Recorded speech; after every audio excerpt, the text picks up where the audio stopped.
Joey Gavin, Albsmeyer. Hey, buddy. what's happening? How you doing? I'm doing terrific. How about you? Doing great. I'm excited to do another episode of Out of Left Field. I think this is going to be number 5. Is that accurate? Is it? Well, you know what? It's the second live one, and those are the ones I'm keeping count of. Okay, cool. Yeah, I think now we're kind of shifting to the format of we're going to do it live. I think Joey likes that a little better. Someone to riff with. So we're back again for another episode, post-game spread. Like I said, Out of Left Field. We've got some interesting topics to get through today. How you doing, bud? What you want to start with? Let's react to Jay's pod a little bit. I mean, certainly a different feeling 2 episodes, I think, than the others. But when you dive into it, you still Central Illinois baseball, still a lot of familiar names and faces and success and all that. But I guess for me, I've known all the other guys. I've known who they were. I've had some sort of interaction with them. Jay was really the first one for me that I didn't know. So I was excited going into that because I knew Chatham and I knew Worth and I knew it was a couple of years before I got into it and all that. And so, but I got to say I did not know Jay, so I did not expect his personality and his delivery and his thoughtfulness and all that. So that was a little bit unexpected. Yeah, I totally agree. Jay was a unique character, and I say that in a positive way. I think I said it multiple times during the episode. He's not like your typical kind of like baseball bro alpha dude. He's like you said, he's a thoughtful guy. He's a sensitive guy, and it just so happened that once he got on the mound, he was an absolute killer. Yeah, and personality-wise, just so opposite of how I see myself. Like I'm a very quick reaction, bounce around, whatever's the topic of the day, whatever's the shiny object, that's what I come to. Much like he described and others described his baseball journey, he was not going to miss this opportunity. He had a process he wanted to go through. He had very well thought out everything that he wanted to touch on. He wanted to go chronological. That was I know it was quite long episodes, but I did actually go back and listen to both episodes twice. Oh wow, it's a lot of time. That's a lot of time. Yeah. Now, obviously not all in one setting. I mean, it was chopped up whenever I had time and in the car and things like that. But there was it was a little bit inspiring. I guess the way that he didn't, not that anybody takes this for granted, but some people can just show up and answer questions and the content you get is what you get. Right. There's no doubt that he has been waiting for this opportunity, not knowing, nobody, we've only been doing this, a couple of 3-4 months. Yeah. But you could definitely tell that he was ready to go back and walk all the way through this. Maybe, if not for anybody else's sake, maybe just for his own, right? Like you talk about how it was therapeutic for you to go back and relive the injuries and all that thing. He had some deep rooted relationships and people that he was thankful for that he needed to go back through too. So that was it's neat how different it was. I totally agree. I think it was therapy for him, and I think it was probably on some level therapy for all these guys. I mean, maybe not Jason Knadler. Maybe he's the exception. Like he seems like he's just gonna always land on his feet. Yeah, steady Eddie, whatever's next. I don't know if he's ever had a bad day, but like all the other guys, I think it was nice to go back through some of these stories and talk about them. The interesting part about Jay was that he had his own. So I have all this information in front of me, like pages of quotes and a skeleton that I want to go through and all this timeline. He had his own timeline. So he had went back and thought so much of this that he had his own stuff. Like, okay, we can't move past it until I talk about this. He was pulling up his own stuff. And multiple times I tried to move forward and he was like, no. We got to go back and talk about this still. Yeah. And maybe in the moment I was a little frustrated. Like, oh man, we're like 4 hours in and we're still in high school here. But then I thought back to it and I'm like, this is perfect. This was his moment to relive every piece of this. And if I'm true to my roots and what I've been saying about this, it's not about a format that has to fit in 2 hours. It unfolds like a baseball game does. Yep.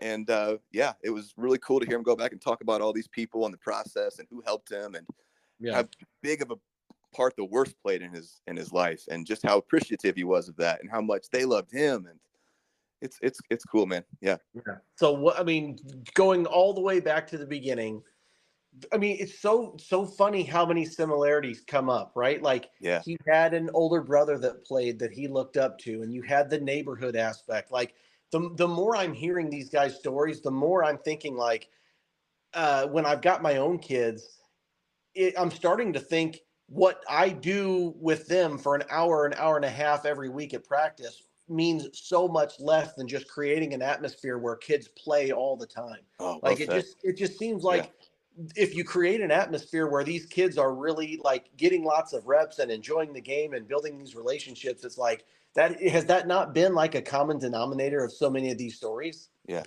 Absolutely. 100%. Yeah. Just like these same things. Yeah. Like you said, someone to look up to, someone there to play with, an atmosphere where kids are playing, a deep love for the game. All these things, yeah, absolutely. Parents that support it, or at least, some sort of structure like that. And yeah, I couldn't agree more with you, buddy. And you're obviously living through it right now with your own kids and seeing how that plays out. Yeah. I love also Jay.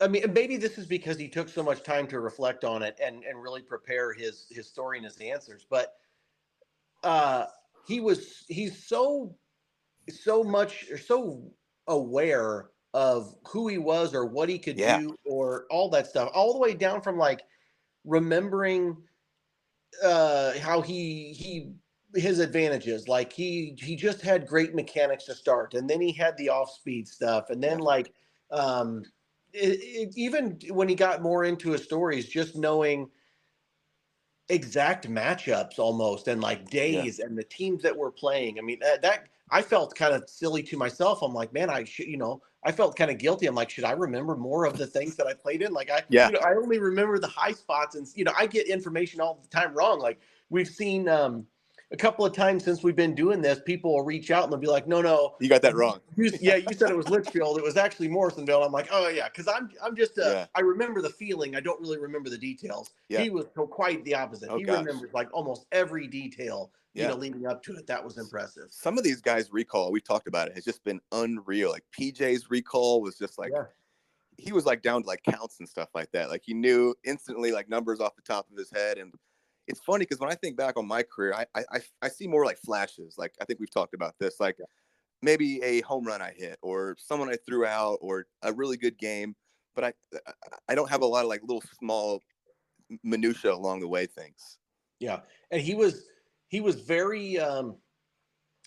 very good about positioning that he did the hard work when it was presented to him, but he also gave credit to those that put him in position to do that, and Yeah. also acknowledged how lucky of an environment he was and to have those people around him. And I see that a lot in myself too, is that there was I got very lucky in the situation that we were in with our town and the collection of talent and the players and the Mm-hmm. parents and everything that we had there.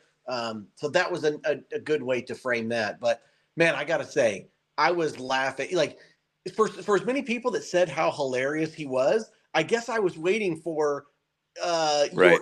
your topical form of humor. You know what I mean? Yeah. But just thinking back to that time before social media, before YouTube and stuff like that, all of these mid '90s comedies were it was all of our personalities, right? It Like was what we said. those were your Yep. responses to every Yep. joke that came up, every situation. Yeah. There's always somebody who can imitate batting stances, better Yeah. than everybody else, and it's hilarious. So that was great. The way he framed, first of all, his love for the Bulls and all that, I Awesome. get that. It makes sense.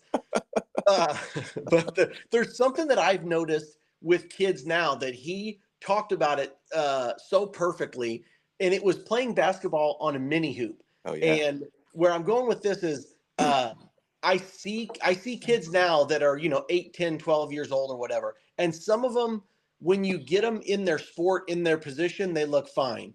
But then when they're just playing around and like maybe tossing a ball up, they don't look as athletic. And I'm like, there's a clear line of those that just show up and play their sport and those that are like playing and like outside of there. And when he was saying, he's like, oh, I wasn't doing like formal plyometrics Right. training. He goes, but I was absolutely working on plyometrics, jumping balls through the legs, reverse dunks, all that type of stuff. I'm like, man, bingo.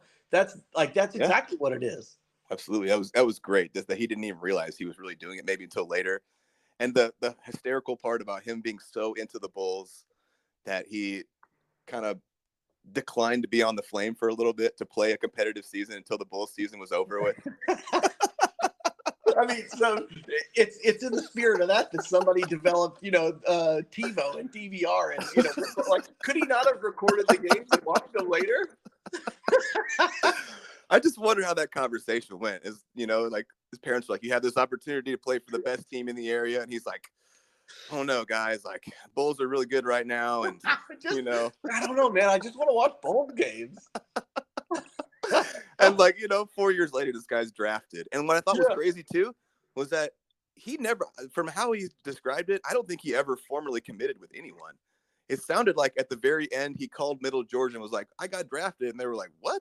We didn't even offer you a scholarship, and but more, not that we have to go back to Lincoln Land and JUCOs all the time, but he gave some good, positioning there that he's like, in hindsight, maybe I should have gone to Lincoln Land and taken that year there. But I completely understand if, for 99% of us, if any of us get drafted out of high school, unless you have a really good council system and someone that's painted the path for you and all that, I mean, how can you not take it?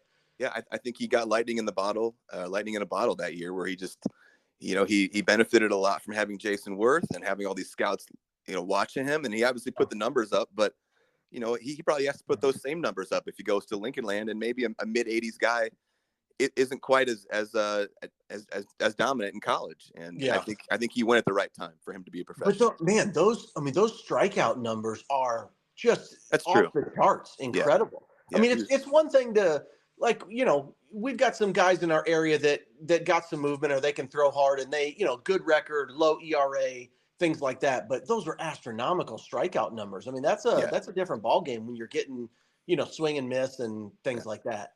And I believe the velo has grown too, or increased with guys like probably around his time, that like late 90s, like 85 was probably bringing it pretty good still, And then the next year was kind of like, oh my gosh, like I remember when Casey Erickson was throwing 90 in high school, we were like, Casey's throwing fuzz. Yeah.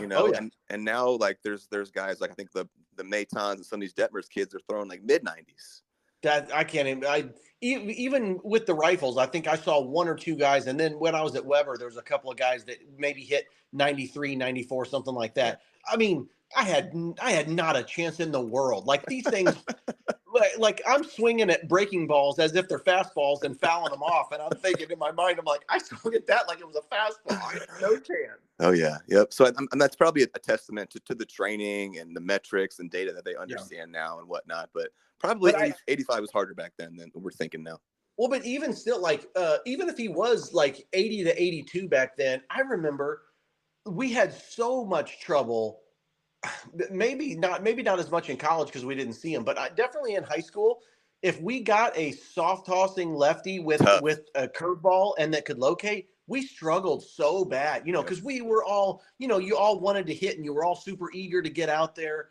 And we just, and of course, Greer would absolutely lose his mind and act like it wasn't difficult. And we're all like, we've not seen anything like this. Like, it's not like we're not trying.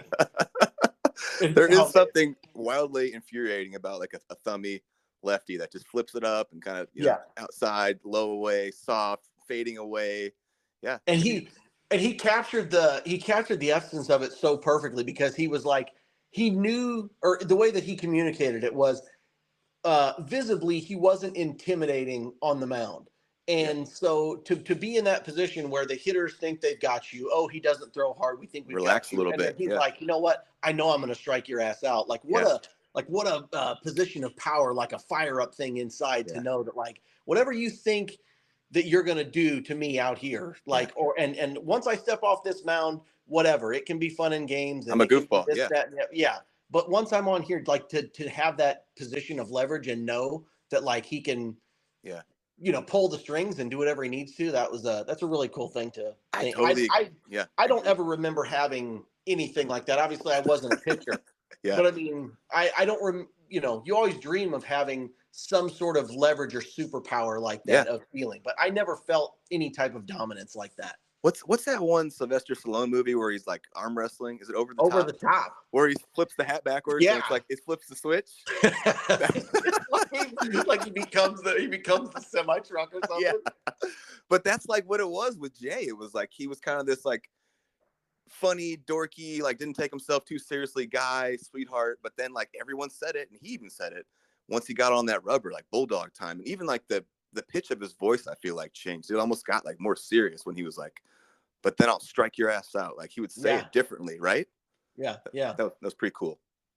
I felt like maybe because he was so prepared, it really felt like his performance. Maybe this was because he's a pitcher too, and he didn't play like as an everyday fielder. Baseball seemed like such a cornerstone of who he was. Yeah. I mean, like it represented his confidence. It represented his, position or his, not his worth, but I mean, it kind of represented his goals and his pursuit. And like, that's what he was going to do. And that's where he did the best. And that's where he wanted his identity to be. I got that feeling that meant so much to him. And that's probably why he's so appreciative of the journey that he had. Yeah. But at times he almost sounded like he let himself be, well, what do I want to say? He was protecting against being vulnerable off the field, like with how goofy he was or how he was always doing impressions or keeping things light.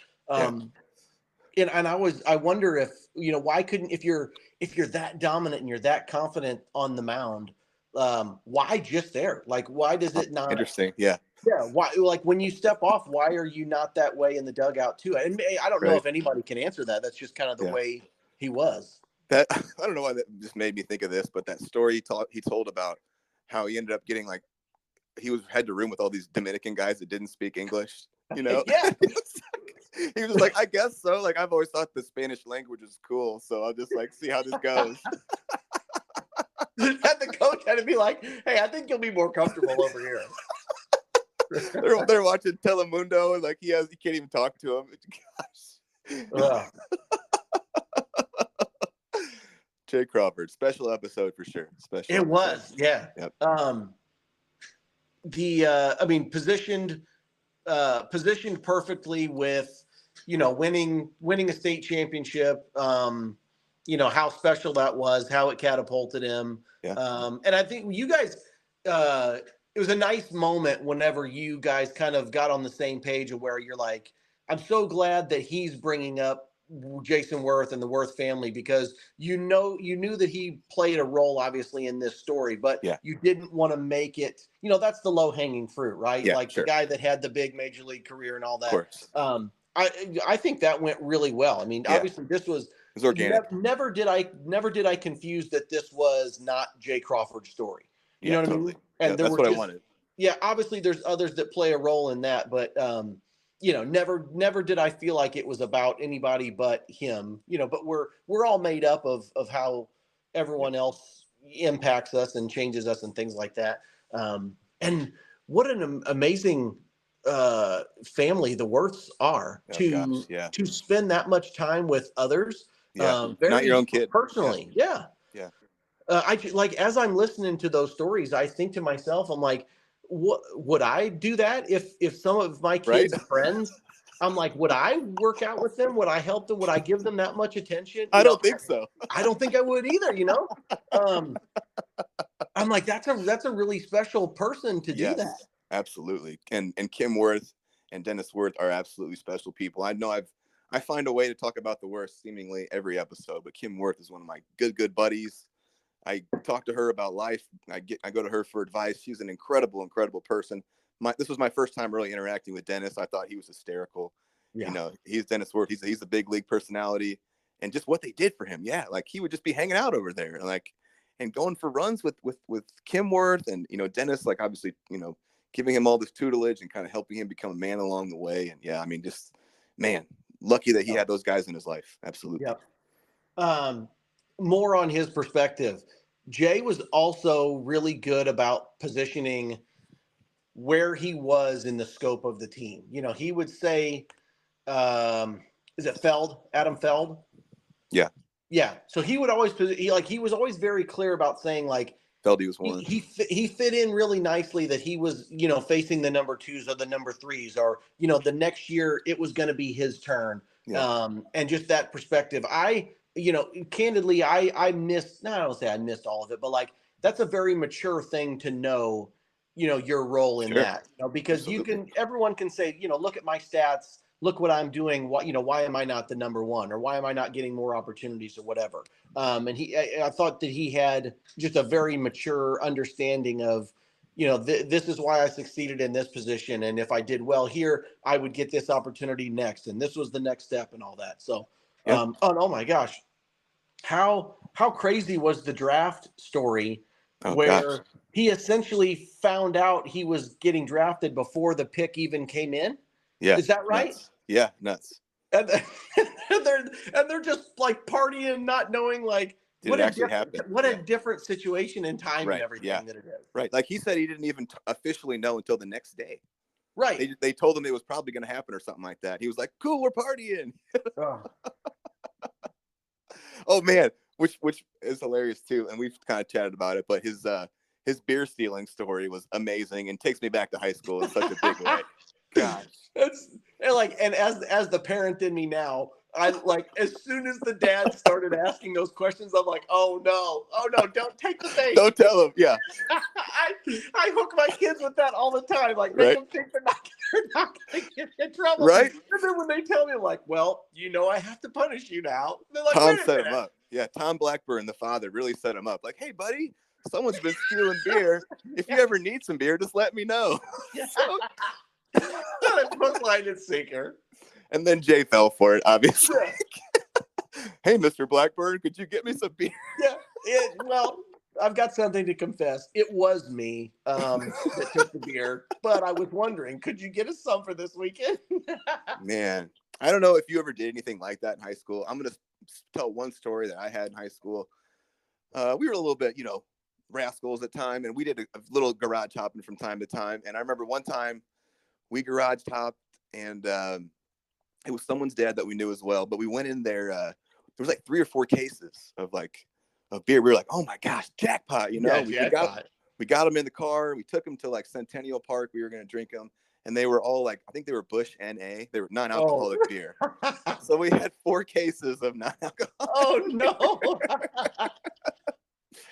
Yep, that's how it goes, man. That's how it goes. That's great. I mean, who keeps 4 cases of NA beer around? Yeah, big NA beer fan, I guess. That's hilarious. No, I don't. I mean, I'm trying to. I'm sure there were. If I got into a room of 5 or 10 guys that I went to school with and we started kicking around stories, I'd remember. But I don't remember too many like that. But I know that this is a PG and a family directed pod, but like, I do think as you have more guests on and little things show up here and there, I would love to hear kind of like, not the behind the scenes stuff, but like, everyone's got funny stories like that you can tell your buddies, but you don't want to make public. That would be one to put behind the paywall or something. For sure. And some of those stories, I think there's like a classy way to tell them, in some ways, without it sounding too much or like too racy. But yeah, there is kind of a line of, this is for family, but some details are funny in some of those stories. Absolutely. So yeah, I could, a little bit on his nicknames. I could just, if I put myself back into the mid, and late 90s and stuff, and just, like, I can just imagine him taking, a PIP practice or something, taking grounders off the mound and everybody teasing him about, pouncing like a cat. And then, isn't that just such a baseball thing, that how cat becomes kitty cat becomes, kitty cat corn and I don't care. They're singing songs about it. Yeah. Yeah. 100%. That was so baseball. That is such a team, just like messing around and being goofy. 100%. Yeah. I felt that one too. There's so much, I mean, at the heart of it, that's what I love about baseball so much, is that like, there's so much downtime, either when you're taking batting practice or in the dugout, or, I played outfield. So there's so much downtime in the outfield just to fill with that stuff. Yeah. And if, there's so many stories that if you ask, well, hey, why do you call this guy such and such? I'd really have to stop and think. I'm like, I don't even know how it evolved into that or where it started. Right. Like, how did that nickname start? Right. And like, and then like nicknames morph, like just like his did over time. They're like, it gets bastardized and changed. Yeah. And before you know it, it's something totally different. And there's songs and parodies about you. And yeah, 100%, man. Well, I mean, without having, personally known him, I mean, obviously, if anybody is stumbling onto this episode without listening to his, give it its time. Interesting that so many people's on their first pod or their first episode, almost tends to be more interesting. And then the second episode is just kind of how their career closes. O'Malley's wasn't like that. O'Malley's had the climax at the end with his thing. But I almost felt that his second episode was more compelling to me than the first. He really took his time to set the stage. But his second one could almost be a standalone, episode by itself without even hearing. Not that I'm saying you don't have to listen to the first one, but the second one really could stand alone on its own of all the content that was in it. I agree. He got into some like really deep details in the first one about just like his family and his background, things that he wanted to be a part of the story. And, maybe if you didn't know Jay Crawford, you might be like, man, this is a little slow at points, but it all built and it all connected. And then I totally agree. Part 2 was phenomenal. I thought he was really in his pocket. Him and I were vibing. I got a little better feel for him, and he had some great stories in there, kind of mixed in. Yeah, and the not the one-liners or the zingers, but a little bit more of that humor came out, I think. Yeah, but everyone was telling me how funny he was. I think he is more of the guy that is like unintentionally funny, just kind of goofy at times, and not necessarily like the guy. Maybe he cracks jokes, but that was more the feel I got, that he was just like a goofy kind of guy, and everyone loved him but laughed at him as well. Yeah, no, all good stuff. What so I guess where do we go from here? What's after Jay Crawford? So next up is Casey Erickson, and I've been a man possessed getting Casey done. I just past week or so, I've gotten like basically all of the back work done essentially. So Casey is a special episode or special guest for me because this is the one that I really competed against. Like I'll say it in the episode now, but and in his episode as well. But a trivia question that no one will ever ask is, who has Casey competed against the most in his life? And it's got to be me, because we played YMCA basketball together, Boys and Girls Club flag football, travel baseball, high school baseball, high school football. We played against each other at SCI in Lincoln Land. So like a lot of time facing that guy and the Diamond Kings and all those guys. So it's been super fun going back and talking to like Bobby Erickson, Corey Erickson, Adam McCord, Brad Rupert, Jim Rupert, Jimmy Clayton, like all these guys. So did you, other than knowing him as a competitor, did you ever know him like personally ever? Or you just always knew him as a competitor? Pretty much a competitor. There was a few parties in college where there was like a little bit of mingling between SCI and Lincoln Land, because we all grew up playing against each other, with each other. So like it was friendly. It was a rivalry, but I thought it was friendly at least. So, and like a few casual conversations, but never like we hung out but just always friendly. And like I was like, okay, Casey seems like a good guy. So there's been a few texts shared over the years, but nothing like, we weren't like no kind of deep relationship that we really knew each other or anything. So this has been kind of fresh for him and I, getting to know each other as well. So is it getting harder to prepare? Or I mean, throw out that Casey, are you putting more pressure on yourself or I guess tell us how you do prepare, and is it getting more difficult or is it getting easier? I've got it pretty streamlined now with what I think I need to get done and do to make a podcast work. I did feel, so when I went on the Jim Rupert radio show, I felt a little pressed. He kind of asked me about the process, and I don't know how you talk on the radio. I feel like I wanted to get it out quickly. Yeah. And like, how much time do we have to talk? So now, so the whole process of it is interesting. And I'd like to go back a little bit to kind of like where the inspiration from it came. And It actually started. So what my baseball career essentially ended when I got hit in the head. I had a severe concussion, post-concussion syndrome for like 5 or 6 months. Couldn't read, all kinds of crazy stuff. I started listening to Joe Rogan. I got like deeply into Joe Rogan kind of in the early days. And I really dug that kind of like long form conversation, really getting into stuff. And then I also really love the author Jeff Pearlman. So he has all these like really deep, intricate stories on like Bo Jackson, Barry Bonds, like Roger Clemens, like Showtime Lakers. Like he interviews like 500 people. It's crazy. But he's he an also author, you said? Jeff Pearlman. Yeah, he's an author. Yeah. Oh, got it. One of my favorites. He's incredible. So I really dug those, and then I also got to go on my buddy's podcast and tell my story, and that was, like I said, kind of like therapy for me. And so that's kind of where it came from. But then the actual process of what I kind of do is I'm picking someone here local that I think is interesting. I'm going to go back and interview like 8 to 10 people. So how do you determine those? Just who I think would be interesting. So like for Casey, like I talked to his dad, Bobby Erickson. I'm talking to Corey Erickson, his older brother. Yeah. Legend. He's going to be on the show at some point as well. 3 of his teammates from the Diamond Kings, the travel team he played with. Coach Mooney, his high school coach. I'm talking to Roger Erickson, his uncle, who was also a pro. Just guys that I think would have interesting perspectives and be able to really like give me an idea on who they are as a person, as a player, some funny stories and whatnot like that. So different positions of their career too. Yeah, absolutely. Yeah. So I specifically wanted to talk to Travis Meyer because he played Diamond Kings, high school, and SCI. So he got to see the progression all the way through. Yeah. And so then I call them on this app that I can record from. I record the conversation. Those are getting increasingly lengthy as they go. They used to be kind of like 10 minutes, and then they started being like 30 minutes. And so but I mean, with Bobby Rupert, Bobby Erickson, I talked for like an hour and a half. With PJ's dad, I talked for 2.5 hours. So the dad kind of seems to be the big conversation, Yeah. They're going to give me a lot. So then, so I record it, but then I have to go back. So I go back and listen to it all over again. And I use the quotes that I think are interesting, and I make clips. So I cut clips out of it that I think are going to be interesting to throw in. I read every article that there possibly is on these people on the internet. I look at every single one.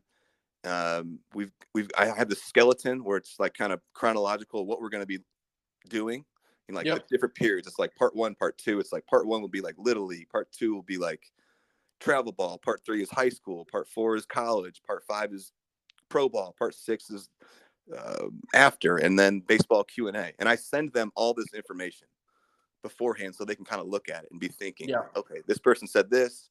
This is the order that we're going to go in. There's going to be a baseball Q&A. And it's really kind of evolved into what I think is a unique thing. I don't think we're copying anyone else. Like, I don't think there's anyone else doing whatever this has turned into. It's kind of like podcast, biography, like conversation, interview, kind of all swirled together, really long form. And I guess I'm just kind of ranting, but yeah, it takes a lot of time, and I really care about it, and I want these guys to be happy with it and feel good. And you can definitely, I've sensed them kind of like being calm and settled and feeling assured that I put all this time and effort into it, and it makes them feel at ease to do it. So it helps when as a listener, it helps when you've been so familiar with what they're talking about. Yeah. And I think, that'll increasingly get more difficult as you get some guests that you're not as personally familiar with, but obviously you'll know what you know from research. But it does help carry, kind of give that positive affirmation when they're talking about guys and you bring up, man, what was it? There was a point where he was talking about Fit Club or something like that. and you hollered out the name and he's like, oh yeah, that's who it was. Just little positive affirmations like that. Or he's trying to think of, oh no, he was a catcher for this team and you knew who it was. That helps like the vibes, that helps keep everybody moving. Yeah, for sure. I think that was Tracy Scales. I think that was Scott Jarvis. And I've texted you about this the other day. I'm not one to pat myself on the back usually that often, but I think I am nailing those aspects of when a guest is like, who was this person? And I'd be like, oh, I know who that is. And and then they light up, and it kind of, maybe it'll open up another story or another avenue. But that's where we're going. So Casey is next. And then after that is an interesting thing as well. I still want to come back and finish a couple more big guys in the area. And I still want to do some of like the college guys that we talked about, you know, like that you wouldn't normally think of, you know, like the Eric Gums and things like that. But yeah, I have so Bo Hart is going to be coming on after Casey.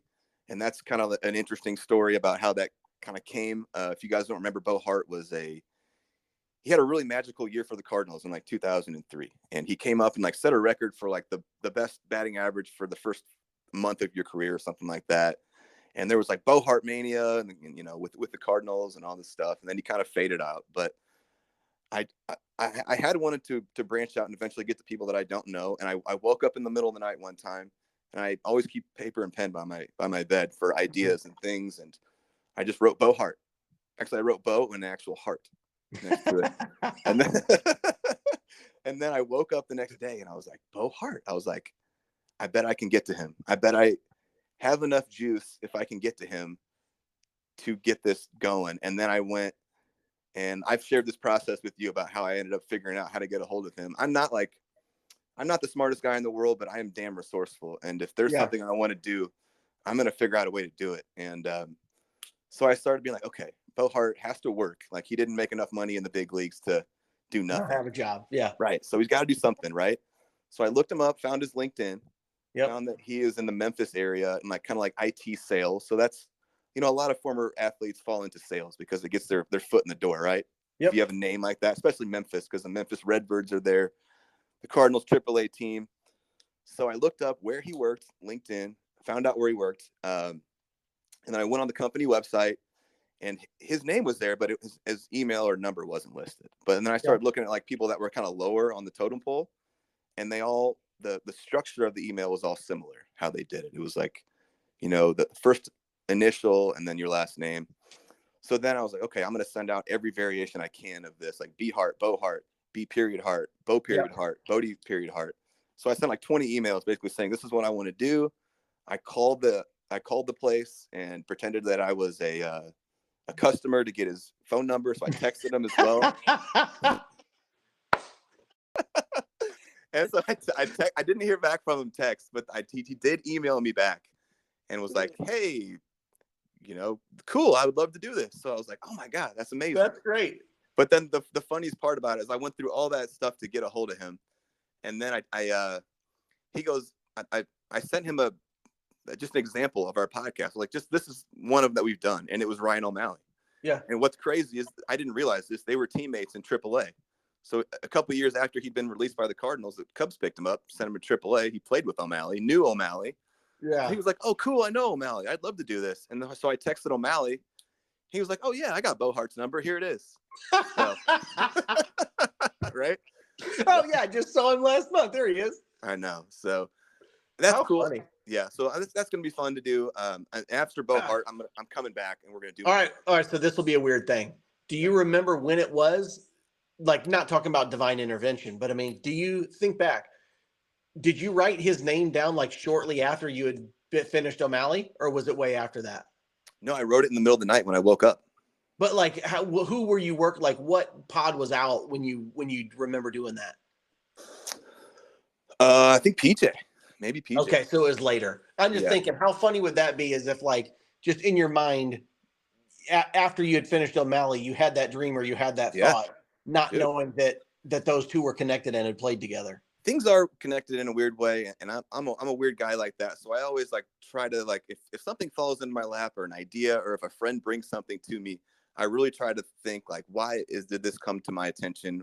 Why is this in front of me? Is this something that I should really look into? I'll at least consider it. So yeah, Bo Hart, I'm just going to be cool. Like, I don't know Bo Hart at all, but he's been cool. And I've texted you like, look at me, I'm just texting Bo Hart. No big deal. Mm-hmm. Back and forth. So, yeah, I hope he's not weirded out when he hears how I got a hold of him, but hey, you got to do what you got to do. Trust me, anybody out there that's working sales has done plenty of internet stalking to find somebody's information. Or like, I do that stuff all the time. Like, I'll call my competitors and I'll act like I'm a guest and things like that, just to try and find out information. That's a pretty normal thing. Yeah, so excited about that. What's funny is you could have, like, it's no secret that he played in the big leagues. Like, you could have probably called his company's front desk and just been like, hey, I'm a podcast reporter, and I'm trying to get a hold of Bo Hart that used to play for the St. Louis Cardinals. I'm sure that You're the right. girl at the front desk would have been like, "Oh yeah, here, let me patch you through." I guess in my head, I was like, I was unsure about where he saw himself celebrity wise. Like, is he annoyed if someone calls him like that, or is, does he like reliving some of this stuff? I guess I kind of wanted, maybe it was just more fun to do it. Like, feel like I Yeah, really earned it. yeah, yeah. You snuck into it or something. Yeah. Yeah, I probably could have it would totally have done been. that. Yeah, it would have been a little too easy just to find. There's no mystique. There's no Right. mountain to climb if you just Yeah. call the front desk and they're like, "Oh yeah, here he is." Right. But he's got to be accessible, right? Because he didn't, played a year and a half in the big leagues. He has to work a real job. It's sales. So Yeah, he's got to be accessible on some level. So he's been really cool and open about, going back and forth. And we're going to set that up. And that'll be unique, though, because I'll be calling coaches and people that have nothing to do with Central Illinois. And, I'm not sure how intricate I'm going to get in terms of like, is he going to give me access to his parents? I have no idea. We're going to work that out. I'm going to work that out once I'm done with Casey. I kind of like to work on one at a time. Yeah. Yeah. Well, interesting direction for you to take this, right? Because I would say most of the people that are enjoying these podcasts are from Central Illinois or tied together as a teammate or coworker or something. Yeah. And really, very few listeners have any ties to his parents or know him from growing up, if any, right? Right. But yeah, if you're following the format, there's definite value in there, exploring that relationship between father and son, mother and son, whatever it is. I think so too. But I think this Bo Hart thing works too, because obviously, this town is split Cardinals Cubs. So people will remember Bo Hart, especially if you're a Cardinals fan. It's not some guy that had a couple cool weeks for the Pirates in 2003, Right. I think people will care. It'll be interesting to see how much of like Cardinals fans outside of here might pick it up. This might be something that gets some legs a little bit. Cool. Who knows? We'll see. Yep, Bo. And then after that, coming back to like Corey Erickson, Justin, and we'll just keep on rolling after that. Yeah. All right. Well, there will be a very random out of left field episode waiting to go. Yeah. Which brings up some other cool things. The financial support for this is growing.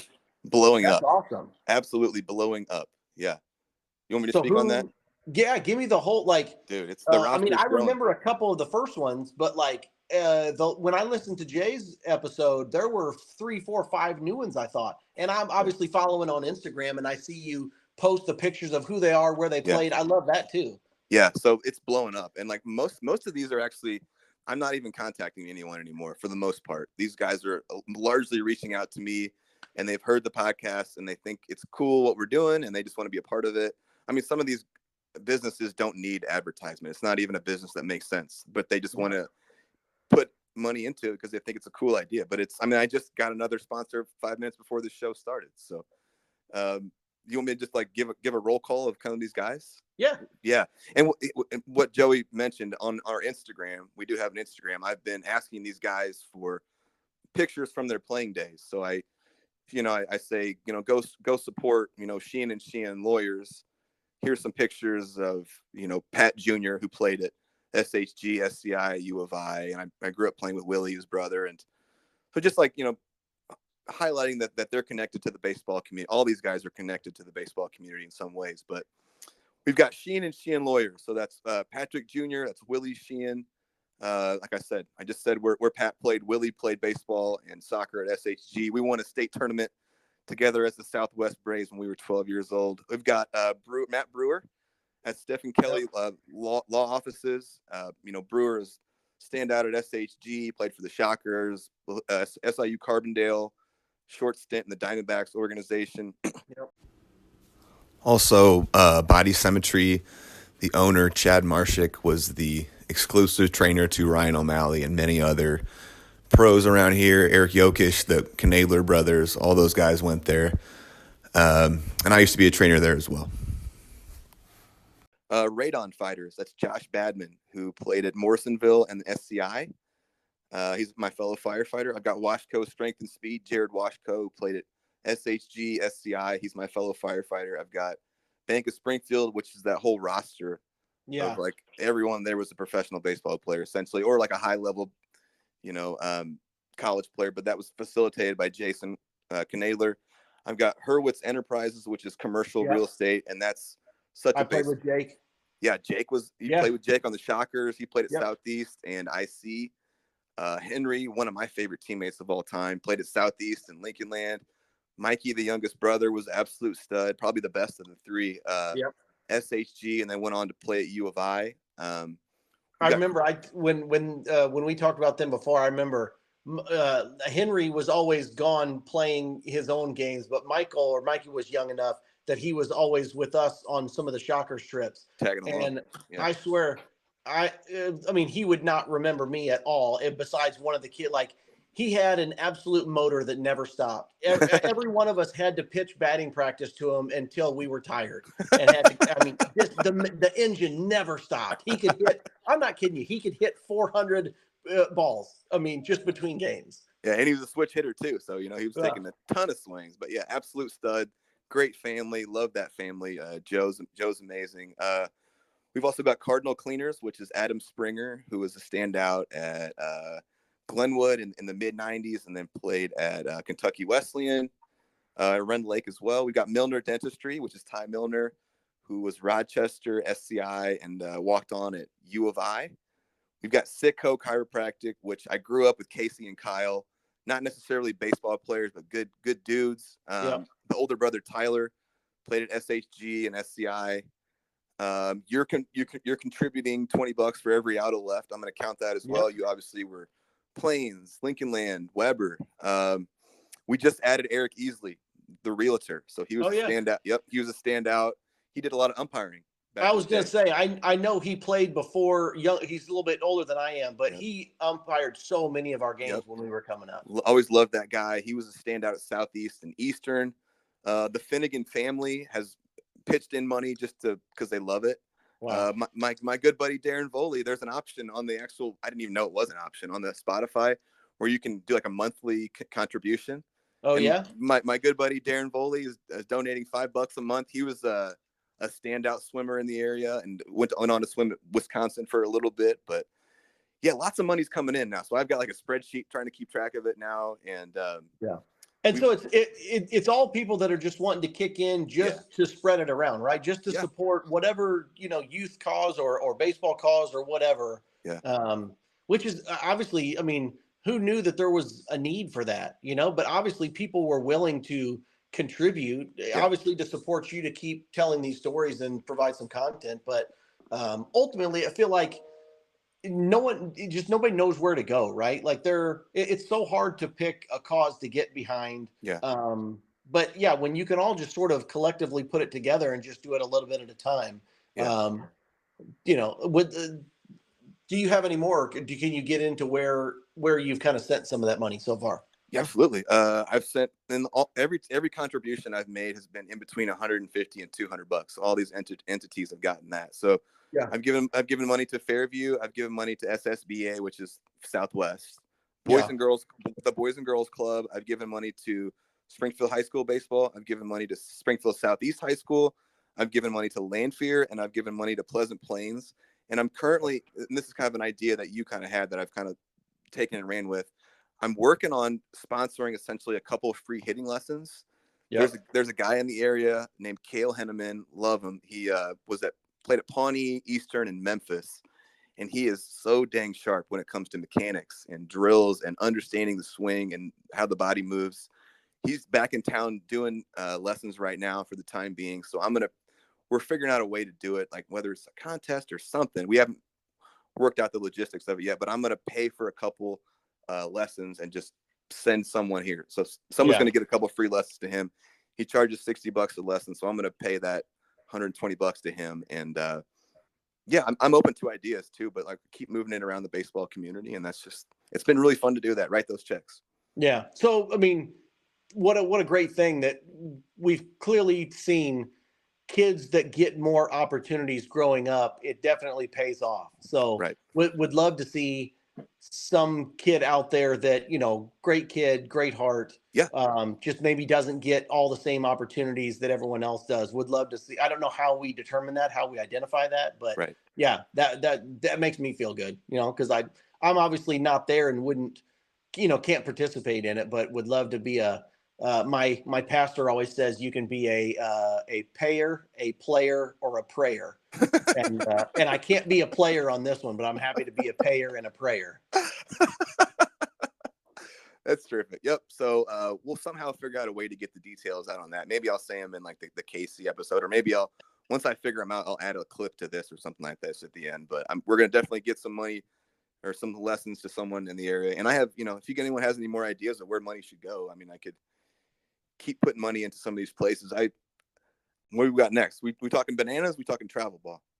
Oh my gosh. Yeah, let's go. I got about I mean, if you want to go, I can still do it about another half hour. Let's go. All right. As we were, texting as life goes, I think you had just sent me, you're like, hey, what do you think about Savannah Bananas? Yep. And like I had a feeling I knew where your head was on this. If that's how you ask the question, yeah, it's pretty obvious where I'm at. Yeah. And honestly, the only thing I've seen from them is social media clips.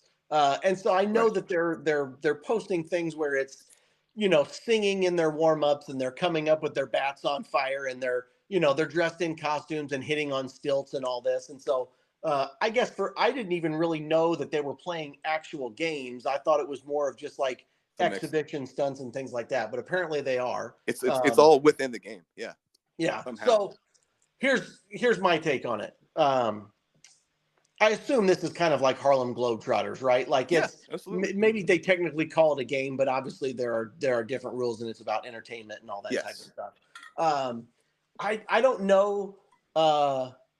Okay.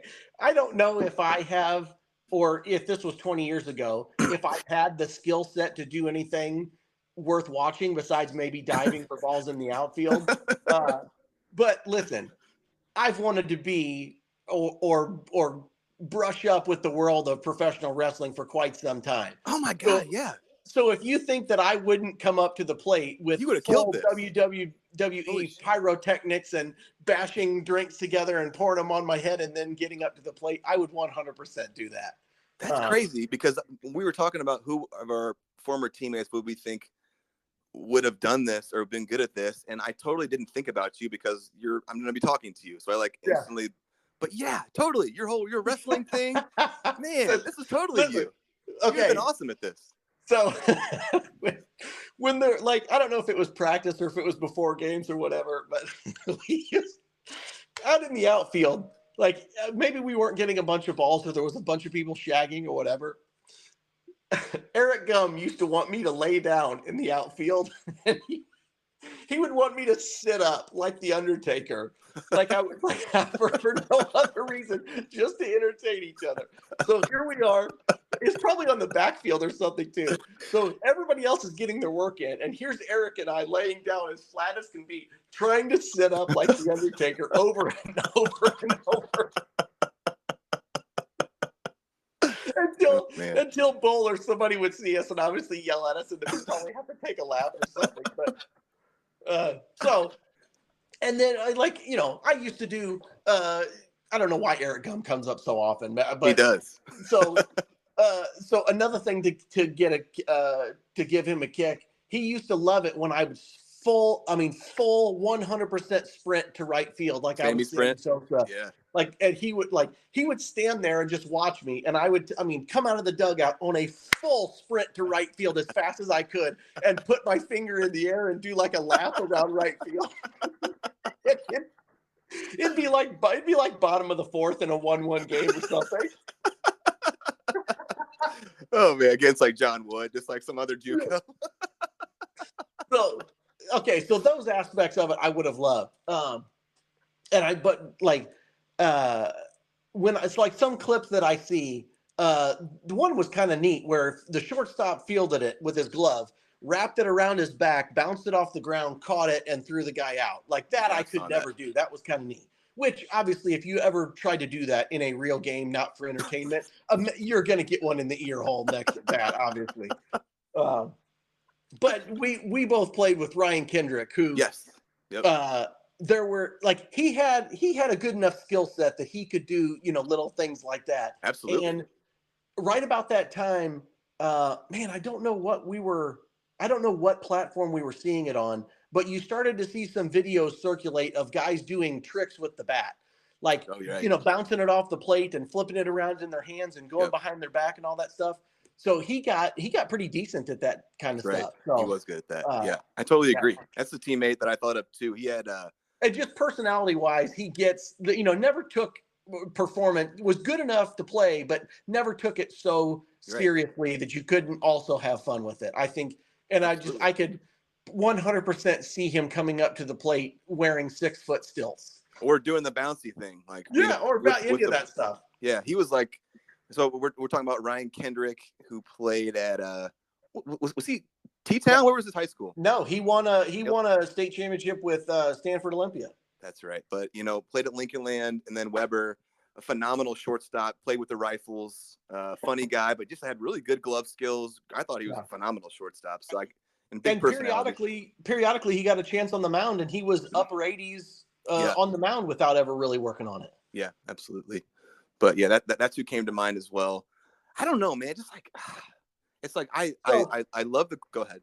Let me say this. Yeah, I would probably take my kids once, and the reason I say that is I took my older two boys to one Texas Rangers game this year.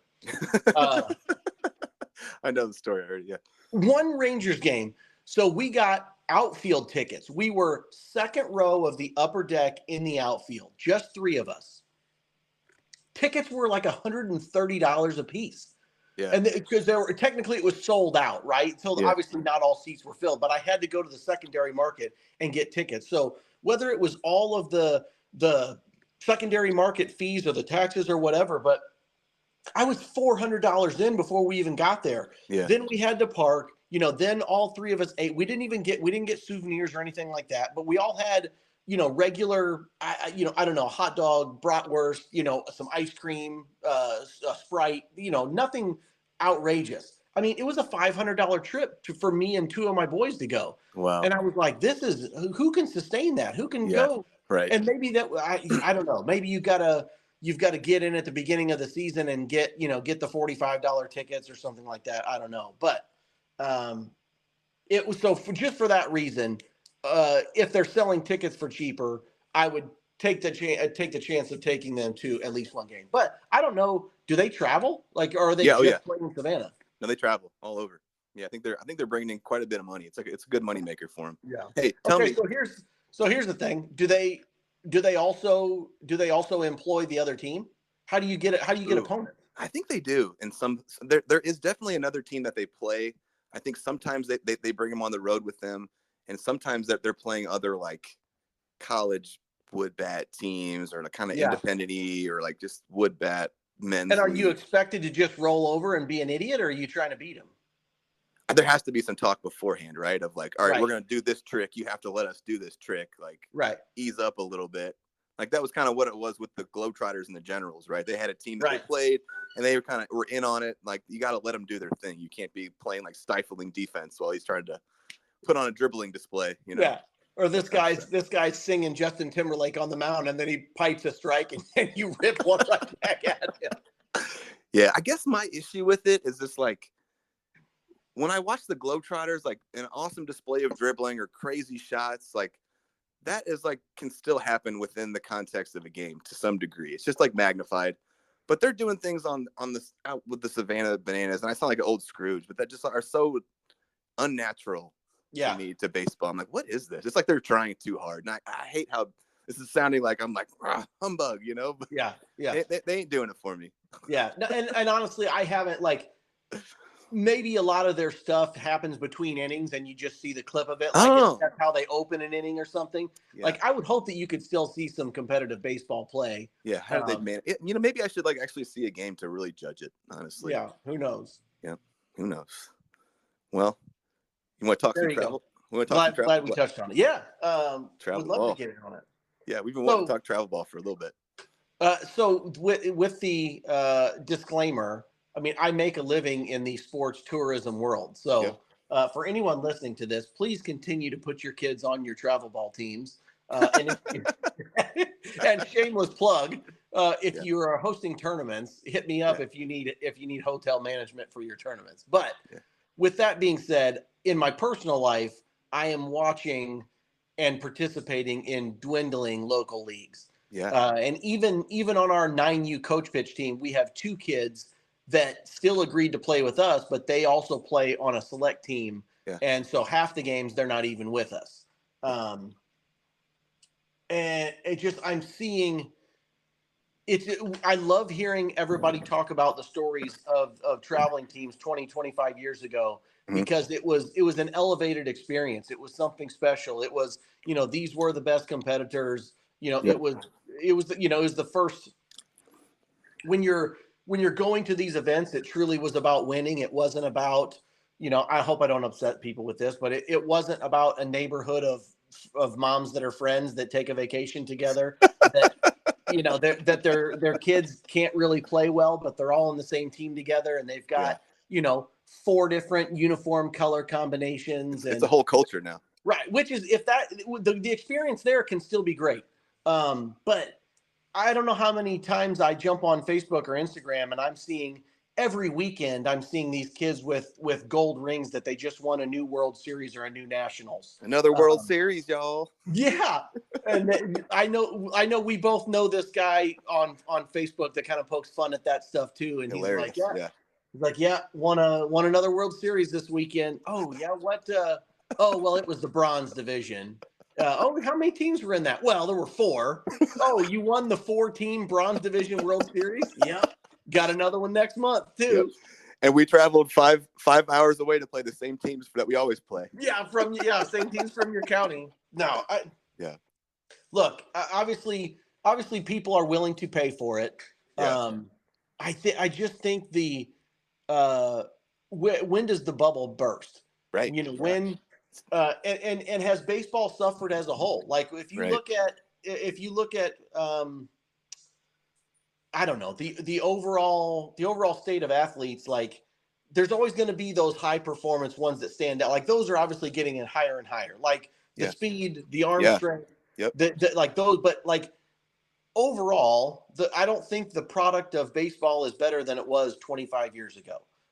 Obviously, your high performance is better than the high performance used to be. But overall, I don't think baseball in general is better. And that's I hate to see that, just because I had so much fun and I learned so much and had good teammates, and different than what I experienced with basketball or golf or whatever else I played. I don't know. There's just something unique about baseball that I wish we could return a little strength to local leagues. Man, it can still be very, very positive and very competitive, but you've got this pay to play system that I don't know that we're identifying the best talent. I think we're just identifying those that can pay their way to the best teams, the best coaches, the best training, the most opportunities. Whose parents are the most motivated. Yeah.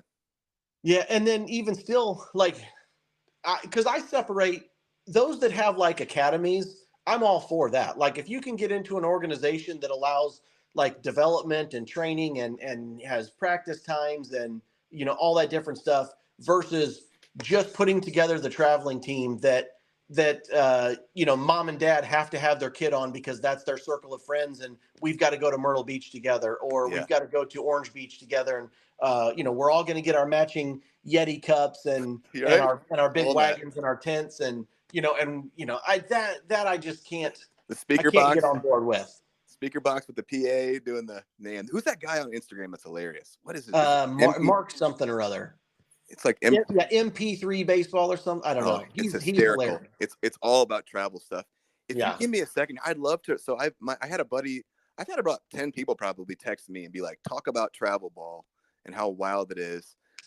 Would you be cool if I read this little excerpt from my buddy John that I sent you recently? Yeah. I mean, is it going to bury me? Like, is it going to be all positive and I was just all negative? No, it's the one that I already sent you. Oh, you were like, I agree with that. Good. Yeah. Yep. So this is from my good buddy John Chisholm, who I came up playing with. We played Flame together, Pride, Springfield High. I think he played at Spoon River for a little bit. He's got a little dude about 10. I think he's with the Arsenal, which is the hitting center. They're like travel team, but he's just like, he says travel ball is nuts. He sent me this whole like kind of paragraph here, so I'm going to read through it. He said competitive teams range from 500 to 3,000 typically. This is a 10-month schedule now. It's no longer just $500 to $3,000. Yeah. Yes. To be with them for 10 months. Yeah. Woof. Right. Yeah. It said some play fall ball, others have fall practices with their new team. Tryouts are usually in June and July. Several teams have their own facilities. Some rent from us. They're the hitting center in the off season. Competitive teams will play between 50 and 60 games a season, some more, some less. Each teams have new tryouts every year to get better. There's constant movement of certain players within organizations because parents feel like their kids are not playing when they want them to play or where they want them to play. It takes nothing to start a competitive team, just the right amount of people following and backing. It's a it's a double-edged sword. He said, we preach loyalty and development to these families, and the coach will move on from these boys in a heartbeat if it makes their team better. The same for the parents. They will have them try out for multiple teams each year or move because little Billy should be playing first and isn't. There are a lot of coaches that come to games to poach players. With that is crazy, I thought. So think like you're right.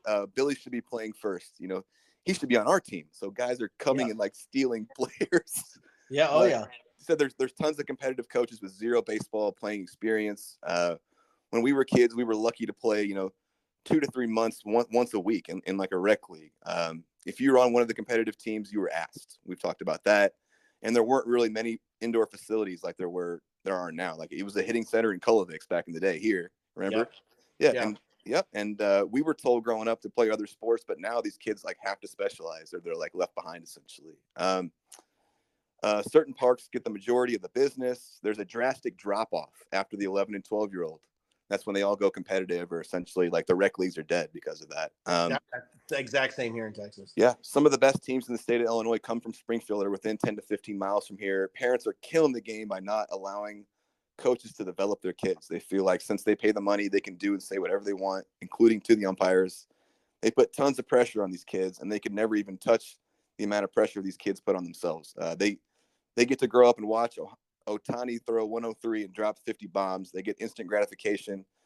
We're kind of drowned out here, but essentially, these parents are like asking these coaches to do everything. He said once a parent told him that their son was struggling with confidence, and their reply was, "We paid good money, so what are you going to do about that?" So two of the things dying today quickly are the love for the coaches and the umpires. So that's just little blurb on competitive baseball. Yeah, I mean that it's easy. I blame the parents, but there's also for every where's the return at? Is the right? Is it a college scholarship? All the return is on the experience side. Like these parents want the experience of saying my kid is here or plays this position or we've got these uniforms or we went to this such and such a tournament in this city and we is the return on the baseball side? Like are we seeing are all the high school coaches saying that everybody coming up has a better, has better attitudes, is a better teammate, gives more effort? Or is everybody just specialized in, well, hey, I play third base for such and such travel team. That's where I play. Yeah, absolutely. That makes me sad. Yeah. And it's so watered down now, the amount of travel teams in the area. And it's just, growing up, you and I, there was a couple, like you said, you got asked to be on it if you were good. And now it's just like anyone can start a team. It's just, hey, this team didn't work out for me. I'm starting my own team. I got, 9 or 10 guys. And yeah, there's new places popping up all over the place. There's tons of hitting facilities around here now. I bet there's 6, 7. I don't know. Yeah. Yeah. I mean, I get, it depends on what aspect you look at it from, if you look at it from, hey, there's 25 years ago, there was a lot of not as developed or not as talented players that saw other players having that travel ball experience and they wanted the same.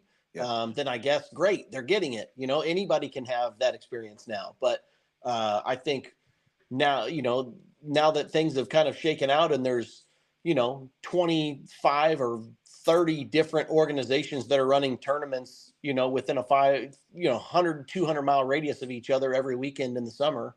Yeah.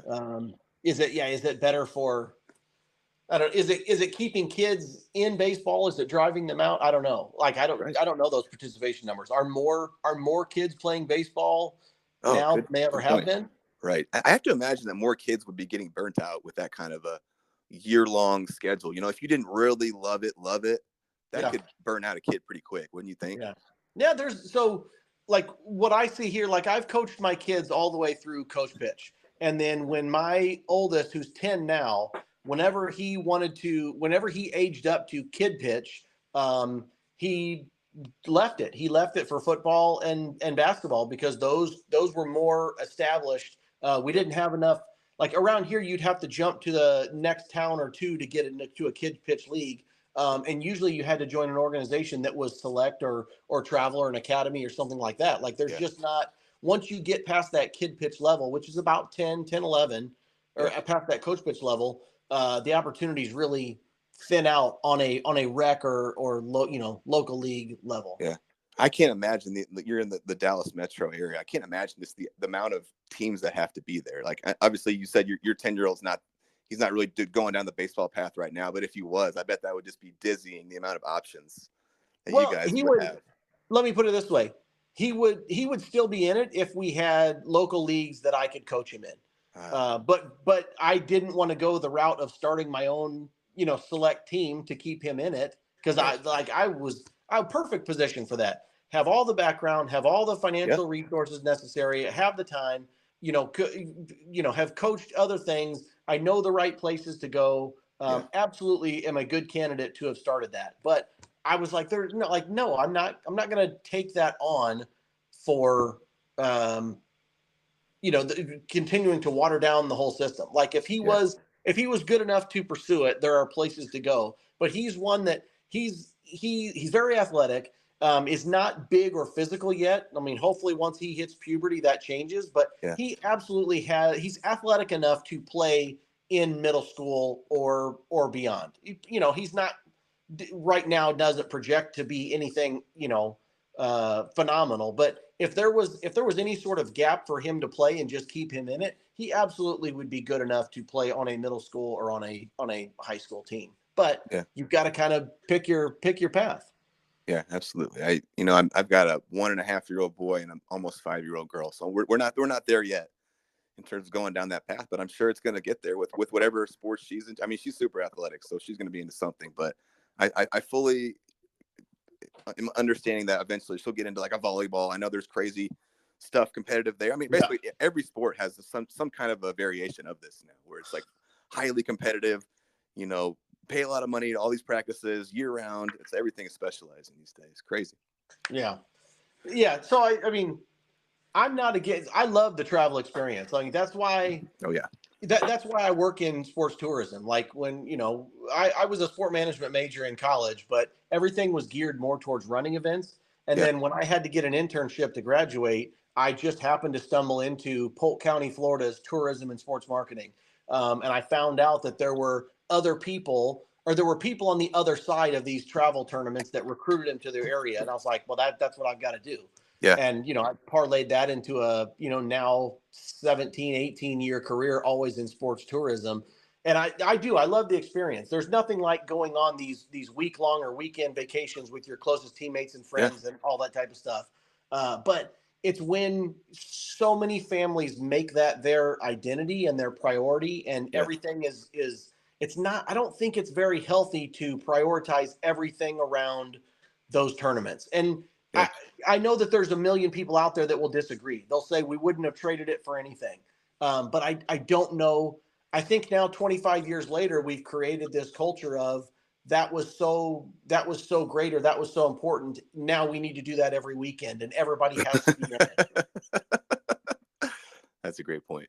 I don't think it's yielding more well-rounded people or athletes or experiences or whatever. But listen, if people stop traveling for sports, I can't put food on the table. So. I was about to say, this is not a great pitch for you right now. Yeah.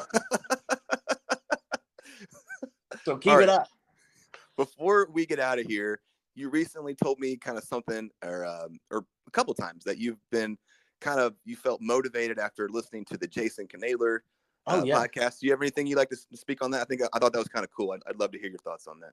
Yeah, I mean, I try to take something from each one of these, and it's all people that I've looked up to, and as I'm listening, I'm reflective of hey, could I have done that? Or I could be more like that. Or that's an endearing quality.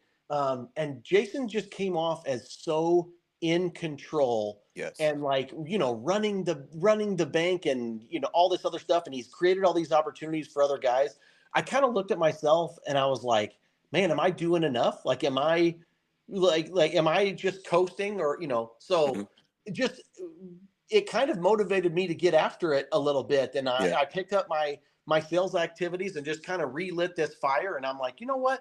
Like uh that's the quality of person that like I want to be or I should be. You know what I mean? Not saying I could have his position, but I'm just saying like there's no reason why I can't be more in control of things and help people more and all that other stuff. So anyway, it did kind of light a fire under me professionally. And here we are 4 days from the end of the quarter, and I'm looking at the second largest commission check I've ever gotten here. So kudos to Jason Canather for Yeah. lighting that professional fire under me because I did.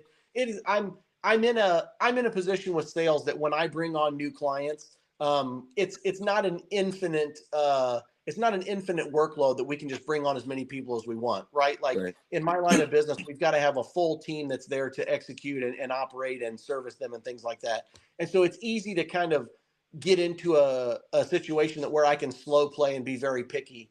And I was just like, you know what? No, I'm like, there's opportunities out there. I should be doing more. So I think I don't know. It was something like a normal quarter for me is between 5 and 7 new partners or renewals, and I think I had 18 this quarter. So Yeah, I love that. I mean, that's so cool yeah, that just hearing how he kind of operates and does things like, inspired you, gave you some motivation. I remember walking away from that being like, man, I don't think that guy ever gets flustered or like ever. He's just so together and like mentally sharp and, yeah, sees things positively or at least yeah. neutrally and can kind of like, he's a problem solver. I totally agree. He's an inspiring guy, no doubt. And I was just, and it just motivated by his leadership too. And Yeah. it was like I'm very much a uh, I'm very much a I'll be the best soldier behind the leader. Like, I don't want to be like I'm not the GM or I'm not the coach, but I'll be the point guard. Like somebody else Yeah. set the plan and show me how, and I'll be the best guy right behind you. I love that, man. That's perfect. Well, this has been another awesome. Before we get out of here, I know you said you got a kind of a hard stop here at 2 o'clock, so give you a Yeah, little no, I still, yeah, cushion. still got to go back and earn a living. So Yeah. no, I always love these. If anybody made it through this and hasn't listened to Jay Crawford's story yet, allow yourself some time. I don't think anybody's going to make it through in one swoop, but No. yeah, go into it. Give him the opportunity. He does a great job telling his story. Obviously, looking forward to more of what we get into and keep this thing rolling. It's I got to tell you, it's if we go too many weeks without some new content, I start to be thinking, I'm like, man, I need a pod to listen to. I need, who's up next? That's what my mom says. So my mom's got really into listening to him on walks, and she's like, so she's having to go back through them because sometimes she's just faster than I can get them out, and she goes, Yeah. you need to make a new one because I've listened to Ryan Aper now twice, and he makes me cry every time. So I need a new one. Oh, yeah. But again, this has been awesome. If anyone wants to reach out to me, I'll take more money, obviously. So more in, more out, more back into the community, more back into the game that gave us so much. So my number 217-502-3991 if you want to get a hold of me or anything like that. Joey, you've been awesome. Appreciate you. As always, send me that $20, sucker. We appreciate you. Yep. Joey started this whole charitable thing. So thanks again, brother. This has been awesome. We'll catch you next time. Thanks, guys. Tip. See ya.